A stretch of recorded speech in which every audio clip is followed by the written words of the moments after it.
کچھ عرصہ پہلے ہی عید میلاد النبی 12 وفات سے جشن عید میلاد النبی میں بدل دی گئی، اور اس سے ثابت یہی ہوتا ہے کہ یہ قرآنی فعل ہرگز نہیں ہے جو وفات سے میلاد میں بدل دیا جائے۔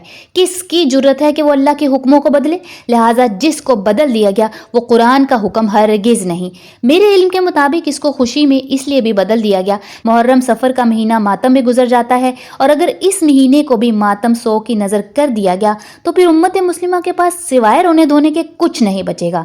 لہٰذا انہوں نے اس ماتم سے خود کو آزادی دلانے کے لیے اس 12 وفات کو عید میں بدل دیا، ورنہ امام حسین کے سوگ کے بعد نبی کا سوگ منانا ان پر بھاری پڑ جاتا، کیونکہ آپ کی شخصیت امام حسین سے بڑھ کر تھی۔ لہٰذا سوگ منانے میں مقابلہ بازی شروع ہو جاتی، سنیوں کا ماتم بامقابلہ شیعوں کا ماتم، اور یہ اپنے آپ میں نبی کی شان کے خلاف ہوتا۔ ایک عظیم شخصیت کا ماتم کرنے میں کوئی کمی رہ جاتی تو پھر امت مسلمہ کے لیے نہایت شرم کی بات ہوتی۔